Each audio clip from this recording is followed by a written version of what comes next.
जब ये लड़की नौकर के लड़के सुधाकर के कमरे में पहुंच जाती है और कहती है कि हम तुम्हारे बिन नहीं रह सकते, तो बोली है क्या कि तेरे बिना हम नाए रहे अरे मेरे सजना। लड़की पता है तुझे साजन किससे कहते हैं? कि हाँ हमें पता है। और इधर लड़की बोली है क्या, आए तेरे बिना हम नाए रहे अरे मेरे राज। लड़की ये क्या कह रही है? ये पाप मैं नहीं कर सकता। अगर आप हमें यहाँ से लेकर के नहीं गए तो मैं क्या करूंगी? दैया खाए जहरो मारे जाएगी।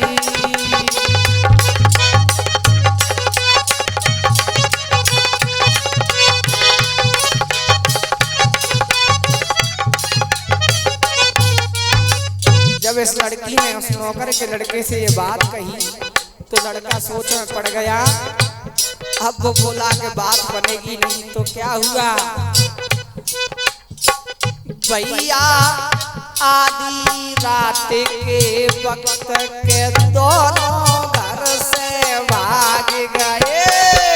दादा आधी रात के वक्त के दोनों घर से भाग गए।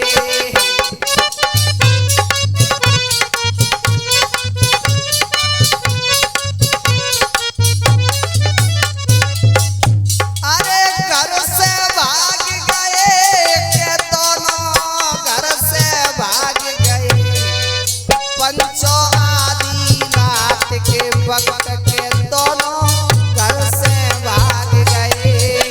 भैया आधी रात के वक्त के दोनों घर से। जैसे ही दोनों लोग घर से भाग गए और घर से भाग करके भागते भागते ये दूरवती गांव में पहुंचे। और जैसे ही दूरवती गांव में पहुंचे हैं लोगों, तो ये वहां पर रहने का आसरा देखने लगे। तो वहां पर आसरा देखते देखते इन्हें एक आसरा मिला और दूरवती गांव में रहने लगे। और कुछ समय के बाद उस लड़की के सुंदरी के एक बेटे ने जन्म लिया। और धीरे धीरे समय व्यतीत होने के बाद 3 वर्षों के बाद उसने फिर गर्भ धारण किया। और गर्भ धारण किया और बोली है अपने पति से, जिसके साथ वो भाग करके आई थी नौकर के लड़के के साथ, सुधाकर से बोली, हे पिया कि हाँ हमें अपने मायके की बहुत याद आ रही है। हमारा दिल कर रहा है कि हम अपने मायके घूम आए, अपने माँ बाप से मिला आए। सुधाकर बोला कि सुनो, हम लोग ऐसा काम करके आए हैं, घर से भाग करके आए हैं, अपने माँ बाप की नाक कटा करके आए हैं। वहाँ के लोग हमें छोड़ेंगे नहीं, तुम्हारे माँ बाप हमें मरवा देंगे। ऐसा न कहो कि नहीं मुझे अपने मायके जाना है। तो बोली है क्या, आरी पिया जी मैं तो पी हर जाऊंगी। अरे ना ना ना, ऐसी जिद ना करो। अरे पिया जी मैं तो पीहर जाऊंगी। और पीहर की लगे रही को आस।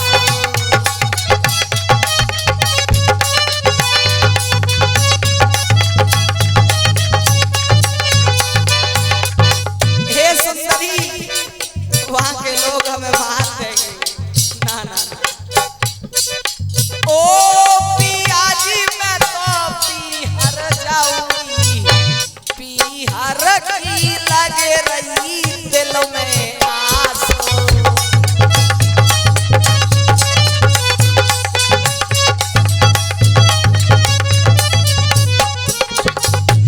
और बोलिए क्या, आरी सखने से मैं मिले आऊंगी। पिया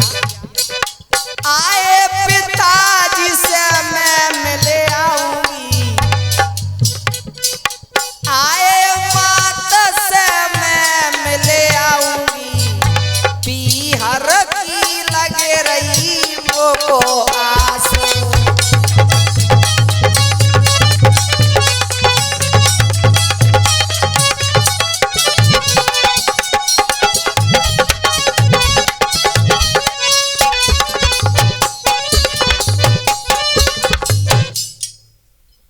और भैया जी सुनो,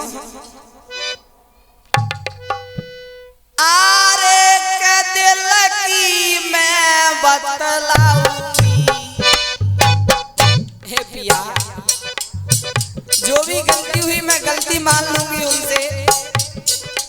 आए के दिल की मैं बतलाऊंगी, पीहर की लगे रही मोको आस। पिया जी मैं तो पीहर जाऊंगी, पीहर की लगे रही मोको आस।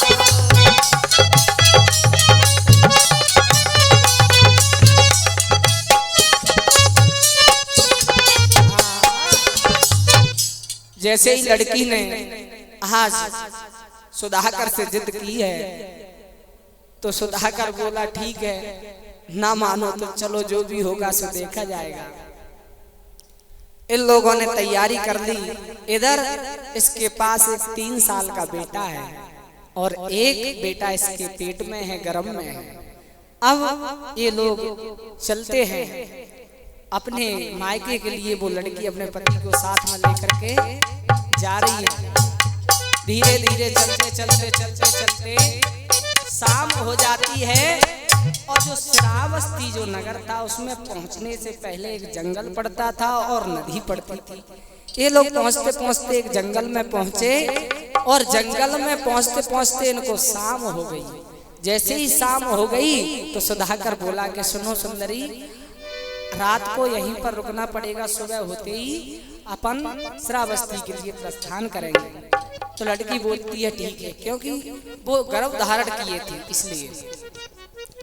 रात्रि का समय है। सुधाकर बोला कि आप यहाँ पर बैठो, तब तक मैं कुछ लकड़ियां लेकर के आता हूँ हैं। और इधर रात्रि के समय उसी जंगल में घनघोर बारिश चालू हो जाती है, पानी बरसने लगा। इधर बिजली गरज रही है और इधर हवा के झोंके आ रहे, आंधी आने लगी है। इधर रात्रि का समय है, ये जंगल में फंस जाते बुरी तरीके से। सुधाकर लकड़ियां लेने गया है, लकड़ियां काट काट के गट्ठा बना लिया, क्योंकि कुछ लकड़ियों की झोंपड़ी टाइप की बना करके उसमें सुंदरी को बिठा देते। रात गुजर जाती, उसके बाद सुबह चलते। ये सोच करके लकड़ियां काटने गया और सुधाकर ने लकड़ी काट काट करके गट्ठा बना लिया। और गट्ठा बनाकर जैसे ही सर पे रखा है, हुआ क्या कि बाई जंगल के बीच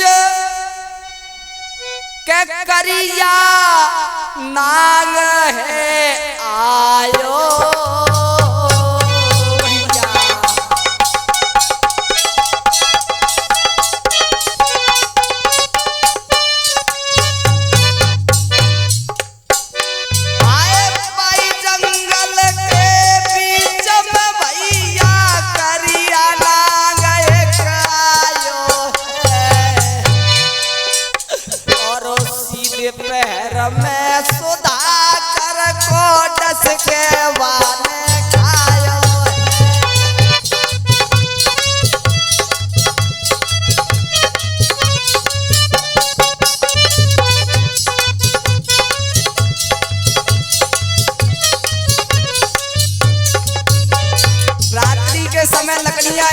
जैसे ही गट्ठा बना के सर पे रखा है, उसी जंगल में एक कालिया नाग आया और उसने उसके सीधे पैर में डस लिया और लकड़ियों का गट्ठा छूट गया। सुधाकर ने कुल्हाड़ी उठा करके उस सांप को वहीं पर मार दिया और मूर्छा खा करके गिर पड़ा। मुंह से झाग बहने लगा।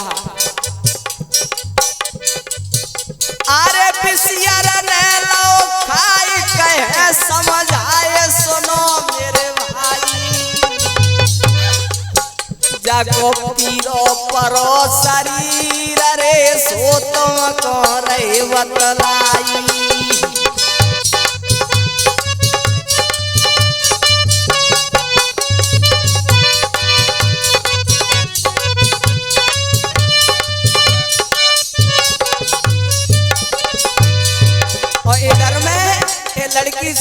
बड़ी तेज घनघोर बारिश हो रही है, आंधी आ रही है और इधर इसके पेट में दर्द होने लगा क्योंकि प्रसव का समय नजदीक था। और इधर एक बेटा साथ में था 3 साल का, वो भी रोने लगा। और हुआ क्या लोगों, आए तेजे गैया सी डकरावे और जब उठो ना बैठो जावे।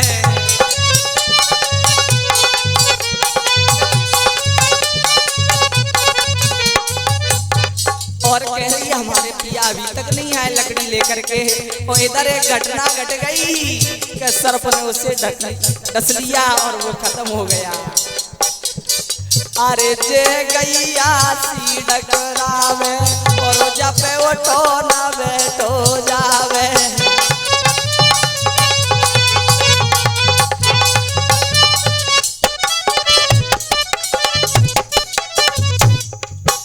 और दैया मैया जे चिल्लावे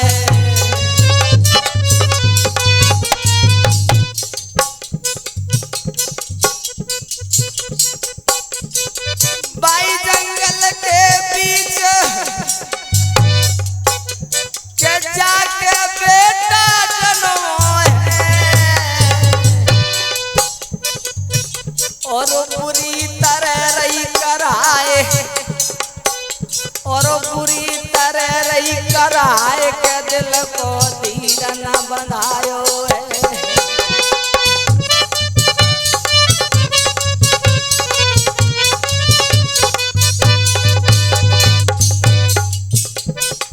भैया भाई जंगल के बीच के बेटा जाने जायो है। दादा बा जंगल के बीच के बेटा बाने जायो है।